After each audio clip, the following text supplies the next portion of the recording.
Hello, my friends. God bless you. Welcome back to Traveler of the Wood. So today, I want to make a video that is something I don't necessarily like to do and have talked about not liking to do on the channel, and that is to make predictions. I don't like making predictions, but I feel like this is somewhat of an interesting topic that is worth thinking about right now. So what I want to do today is make predictions regarding the Re-Enchantment Renaissance and what that's going to look like in the next, let's just say, 5 years. Because many things are happening in the Re-Enchantment Renaissance front right now, and that's kind of what inspired me to be thinking about this.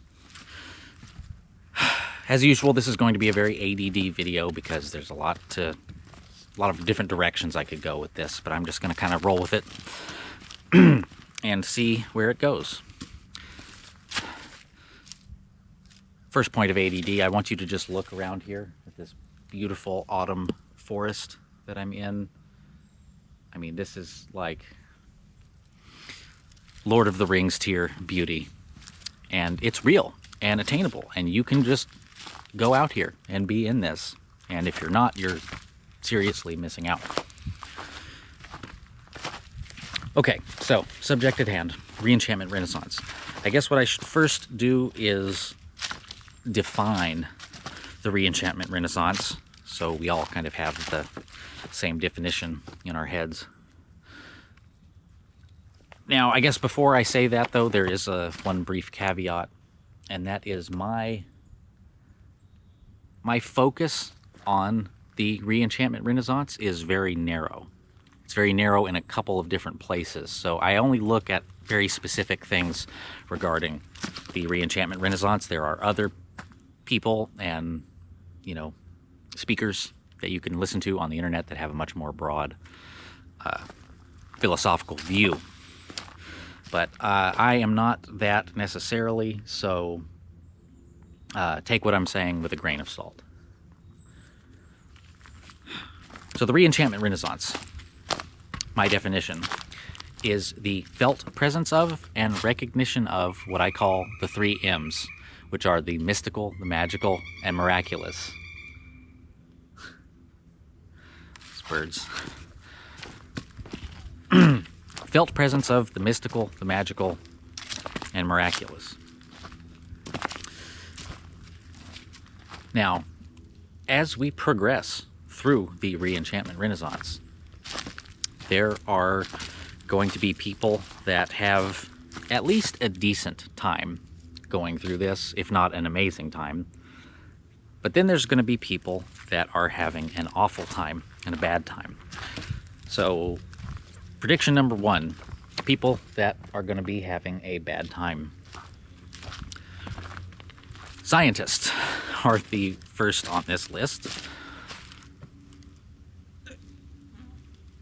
Here's something that can be said for science. I am in no way anti-science. We all use some variety of science every day to assess things, to experiment with things, to do things. And science has brought us many great things. However, science's rejection of the 3 M's has been much to our detriment, because that forces science to work within a very narrow frame. Now, there is such a thing as what I call the bullshit sciences.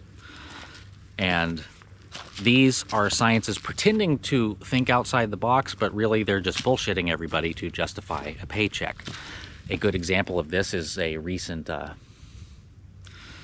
story I saw where they were like, oh, this interstellar object that's coming toward the Earth is loaded with some alloy that we don't have and we've never seen before.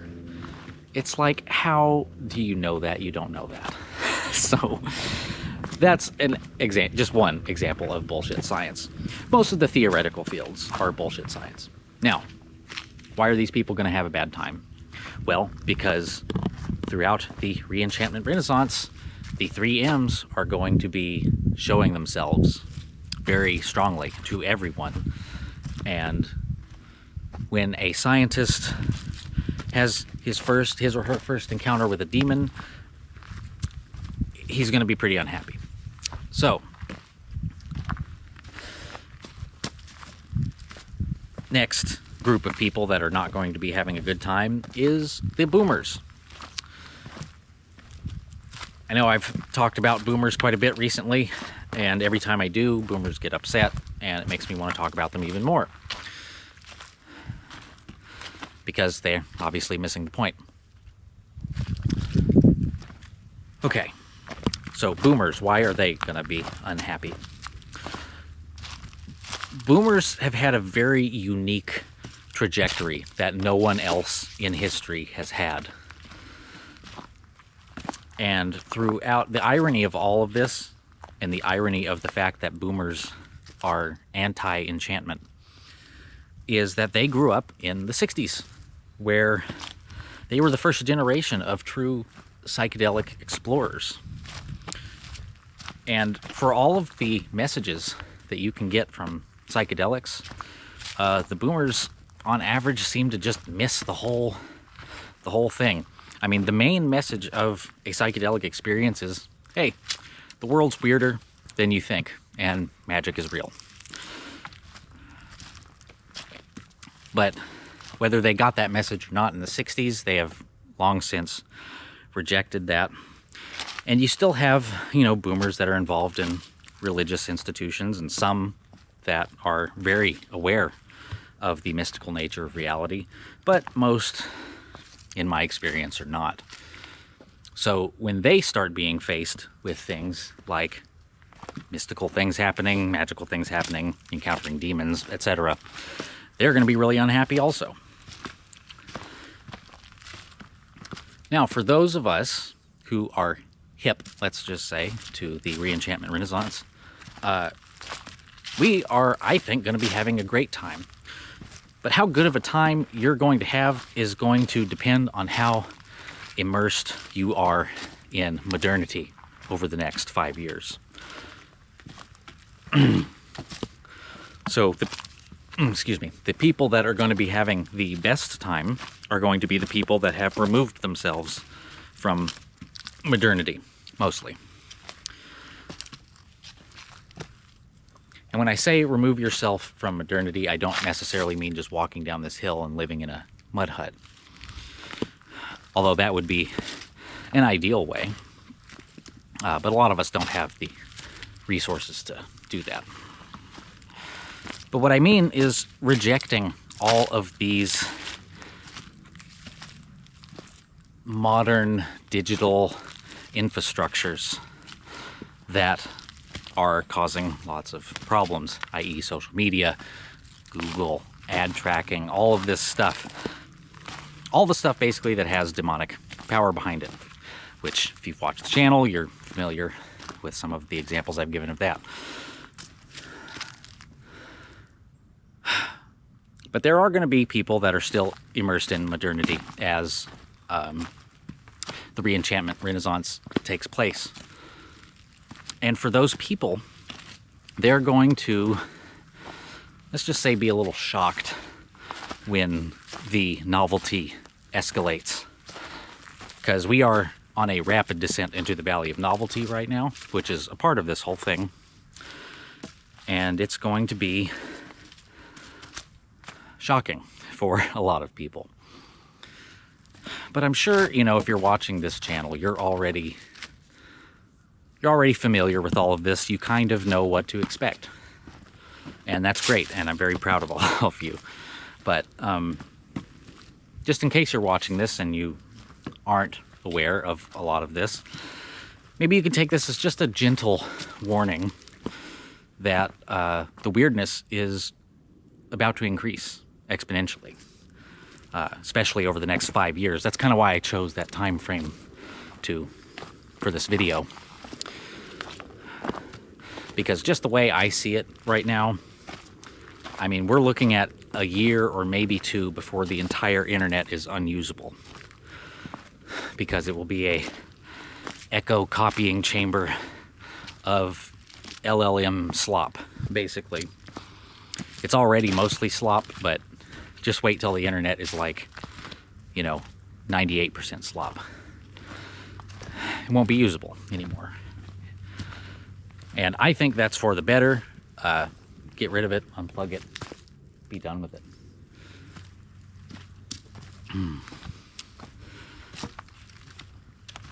Okay, so that was kind of a broad opening here, but that's my initial prediction, is just that. Which, to summarize, some people are going to have a great time, some people are going to have an interesting time, and other people are going to have a really bad time when they encounter the mystical, magical, miraculous nature of reality for the first time. And see, this is the thing about the 3 M's. They've never gone away. They're there. And if you have the eyes to see it, you have seen it. And watch how it works.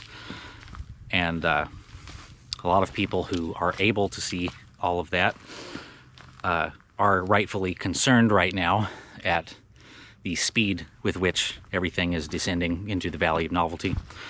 But a lot of people still are just blissfully ignorant, which, you can't plan on everybody in the realm seeing this all at once. But they will. They will. So, let's see. What was my next prediction going to be? Okay, prediction number 2. People will become very desperate for sense making. And these are going to be the people that have not been exposed to enchantment or to an enchanted reality. And they are going to be incredibly desperate for sense making. And that is going to steer a lot of people toward religious institutions. And, I kind of wish it wasn't like this. Obviously, I'm speaking as a Christian here, but the religious front is a marketplace of ideas.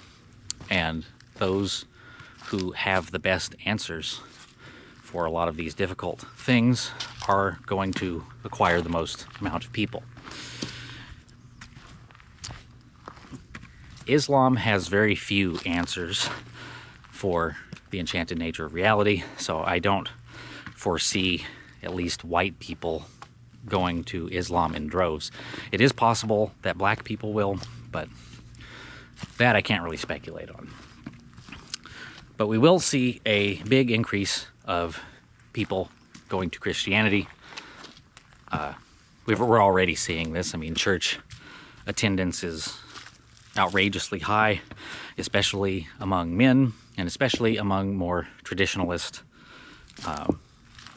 areas of Christianity, Orthodoxy, Catholicism, etc.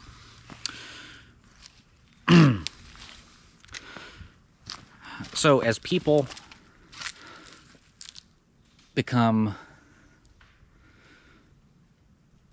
seek out answers for why everything is mystical and magical and miraculous now, they will inevitably get involved in spiritual practice, and they will become very, very zealous, very on fire for their newfound spiritual beliefs. Everybody goes through this, especially if you're an adult that kind of has a religious awakening. But yeah, we're going to see a lot of people be very gung-ho about religion. And of course, I can see a little bit of that in myself. I only got acquainted with Christianity in about 2016 or so, and really got involved about 2019.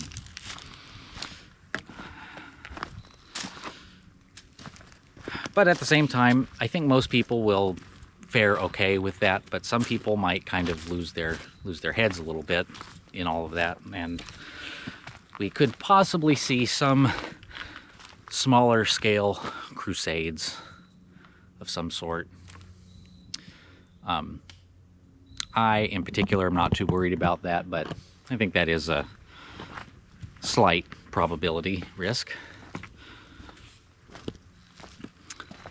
And see, this is the thing. When you can view things from multiple different angles, you hear something like, someone's going to start doing crusades. Oh my God. And it's like, it's actually not going to be that bad. There could be bad stuff happen because of that, of course. But in general, it's not going to be that bad. And in fact, might actually do some good. There's plenty of areas of the realm that need that, but that's a subject for another time. Okay, next prediction. Demons will become way more visible because more people will be pointing them out. Now, I know when we talk about demons, a lot of people start tensing up a little bit because they don't like that word, because they have this very Hollywoodized definition of that word, and it's confused a lot of people, and it's made them not look at demons as a real threat.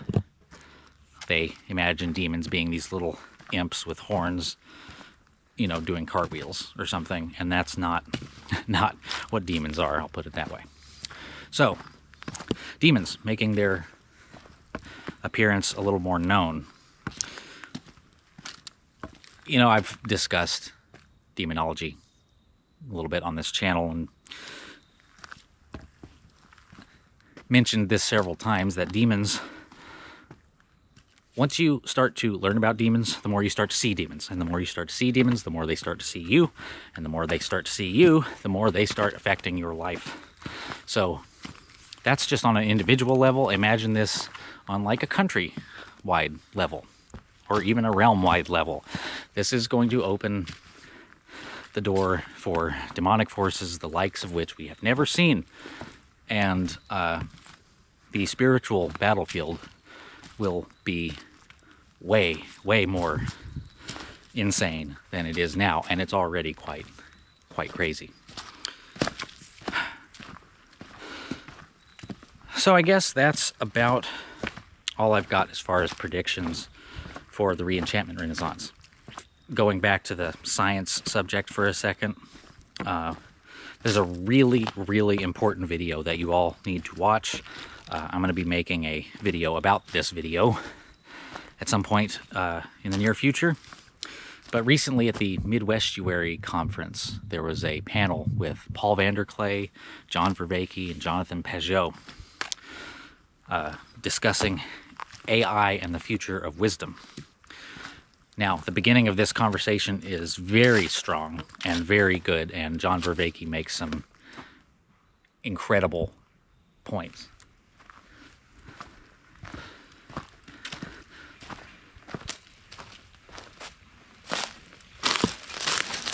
Bikers. Thank you. No problem. Appreciate you. No problem.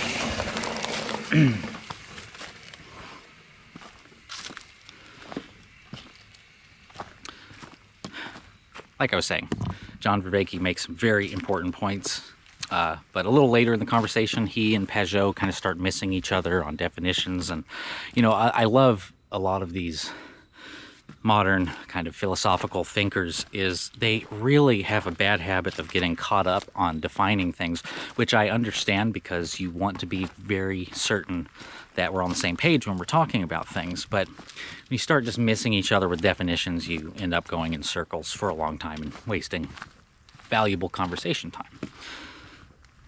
But anyway, in this video, in Vervaeke's first little spiel he says in the video, he says something that I think is very important that someone like a cognitive scientist would say. And he says that theology is the science of the future, but it's going to look different than the theology that we know. And it's my opinion that that's a very brave thing for someone like him to say, because I think John Vervaeke has been immersed in these conversations now with people in the spiritual field that he is starting to kind of regain,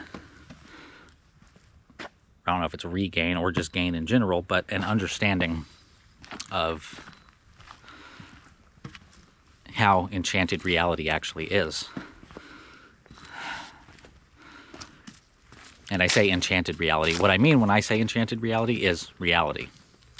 Or I should have said that's what I mean when I say reality is enchanted reality, because that's the reality. That's this reality that we're looking at right here. So I hope that video was valuable. Thank you all so much for being here. If you like the stuff that I make, I would really appreciate that you would like the video and subscribe to it. Some of my videos have just lots of views, but like 2 likes. I don't understand that. Some people have suggested they like it and they share it in their commentary or whatever, but they don't actually physically like the video. Allegedly, that helps your algorithm. You know, I feel like on my channel I am fighting an algorithm that I don't understand anything about, even though I've watched some videos on it. So anyway, all that to say, like and subscribe to the channel, and yeah, more content coming your way. So I'll see you next time. God bless you. I hope you all have an amazing day today, and you should get out and enjoy the forests of this realm.